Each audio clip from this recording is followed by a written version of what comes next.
கல்யாண வீட்டு பந்தியில் ஒரு உருளைக்கிழங்கு பட்டாணி மசாலான்னு ஒன்று வைப்பாங்க. சாப்பிட்றதுக்கு ரொம்ப நல்லாயிருக்கும். அதே சுவையில் இன்றைக்கி உருளைக்கிழங்கு பட்டாணி மசாலா எப்படி பண்ணுறதுன்னு பார்க்கலாம். இதுக்கு பட்டாணியை நான் நைட்டே ஊற வச்சுருக்கிறேன். ஒரு 2-3 உருளைக்கிழங்கை கட் பண்ணி எடுத்துக்கலாம். பட்டாணி உருளைக்கிழங்கு கொஞ்சமாக உப்பு போட்டு தண்ணி ஊற்றி 10 நிமிஷத்துக்கு வேக வச்சு எடுத்துக்கோங்க. இப்போ தாளிக்கிறதுக்கு கடாயில் கொஞ்சமாக எண்ணெய் ஊற்றிட்டு சோம்பு, சீரகம், பட்டை, கிராம்பு, ஏலக்காய், பிரிஞ்சியில் சேர்த்து நல்லா பொரிஞ்சி வந்ததுக்கப்புறமா இது கூட ஒரு பெரிய பல்லாரி வெங்காயம் பொடியை நறுக்கி சேர்த்துக்கோங்க. ஒரு தக்காளி பழம், 2 பச்சை மிளகா, கொஞ்சமாக புதினா சேர்த்துட்டு ஒரே ஒரு ஸ்பூன் இஞ்சி பூண்டு விழுது சேர்த்து நல்லா வதக்கி விடுங்க. இது கூட வேக வச்ச பட்டாணியை ஃபஸ்ட்டு சேர்த்து நல்லா கலந்து விட்டுட்டு இதுக்கு தேவையான உப்பு சேர்த்துக்கோங்க.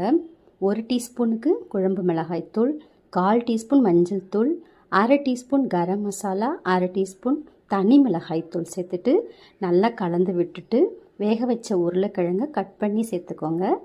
இது கூட ஒரு 1/2 டம்ளர் மட்டும் தண்ணி ஊற்றி நல்லா கலந்து விட்டுட்டு ஸ்டவ்வை மீடியம் ஃப்ளேமில் வச்சுட்டு ஒரு 2 நிமிஷத்துக்கு ஒரு முறை மூடி திறந்து நல்லா கலந்து விடுங்க. இந்த மாதிரி நல்ல கிரேவி பதத்துக்கு வந்துடும்.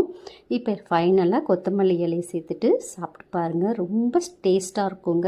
ரசம் சாதத்துக்கெலாம் ரொம்ப நல்லாயிருக்கும். வெங்காய சாம்பார், கிள்ளி போட்ட சாம்பாருக்கெலாம் சூப்பராக இருக்கும். வச்சு சாப்பிடுங்க. தேங்க்யூ.